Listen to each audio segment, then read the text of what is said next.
There's practical everyday management. I'm not interested in that. Leadership is not practical and it's not everyday. Management and leadership are totally different things. You think you're being a leader, but you're probably being a manager. Managers figure out what they want done and get people to do it. Managers try to get people to do what they did yesterday, but a little faster and a little cheaper with a few less defects, right? And it probably has a place, but it's not interesting to me. What's essential, what's not happening is leadership. Leadership is about finding the right people, agreeing on where you want to go, and getting out of the way. Leadership means embracing the failure of your people if it leads to growth. Leadership means not knowing what's going to happen tomorrow, just knowing it's going to take you where you want to go. And that's really hard, particularly for people who have self-identified as small business people because they're afraid of becoming big. For 6 years, I was near bankruptcy. I was getting SpaghettiOs for dinner and window shopping in restaurants, 1 week away from missing payroll. So for a little while, I was keeping score of, am I going to go out of business? Once I was done with, am I going to go out of business? What I've kept score of is, did I help somebody accomplish something they didn't think they could? Did I help somebody see the world as it is instead of the way they were hoping it would be? Am I helping someone grow in a quantum way? Not a little, but a lot. Can I get out of their way enough to give them a platform where they do something I never even expected they could pull off? That's what I'm hooked on.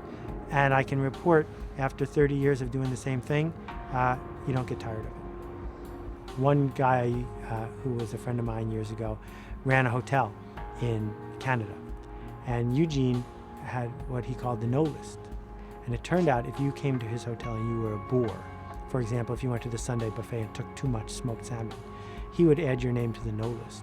And when you called for a reservation in the future, they would say, I'm sorry, we're full that day. He would fire his customers. He was a jerk to them.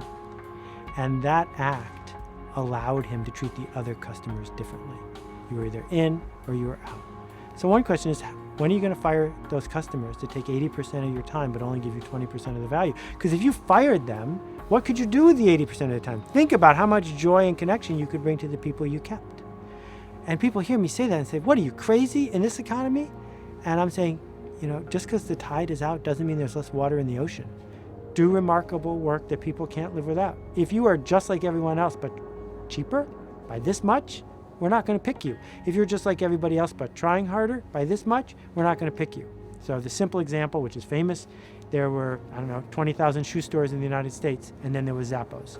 It wasn't like, I don't know, maybe I should drive downtown and buy shoes or I'll buy them on Zappos. It wasn't a comparison. There was one and there were 10,000.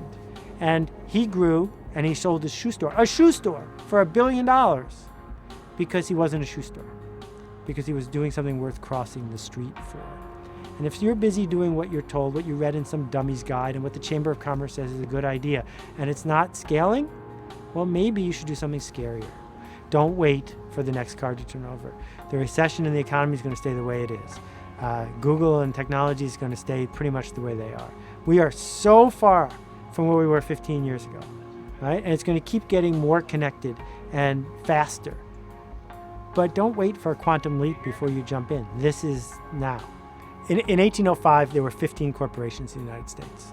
Think about that for a minute. This idea that there was a building where people would go to do what they're told faster and cheaper than yesterday and make a profit for all is a brand new idea.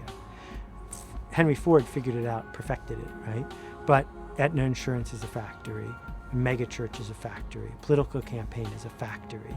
There's a foreman. There are people who work for the foreman. There's the CEO who gets to keep all the profits.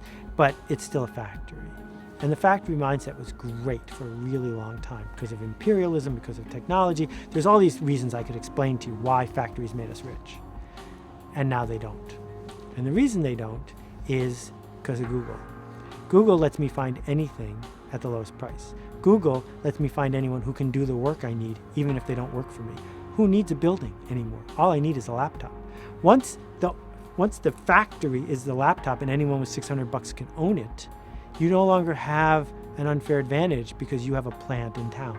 You no longer have an unfair advantage because your cathedral is bigger than the next guy's cathedral. It doesn't matter anymore. So it starts to fall apart.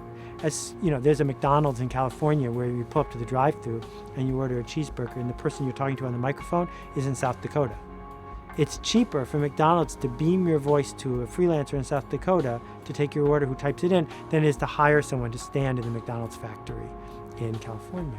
So when we look at that and we say, well, clearly there's a race to the bottom. Who can be cheaper? Who can pollute more and get away with it?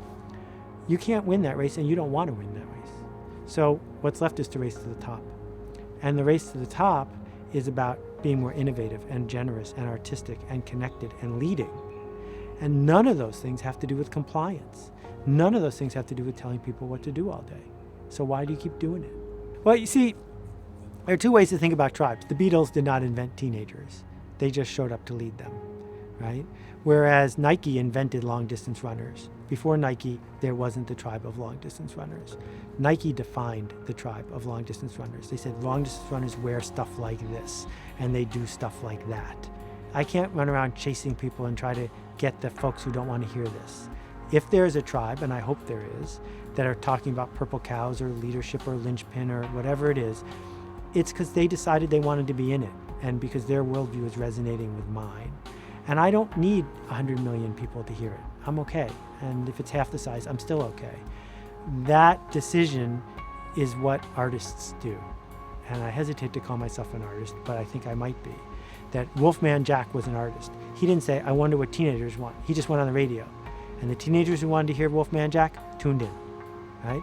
That's your opportunity, is to say what you believe and see who follows.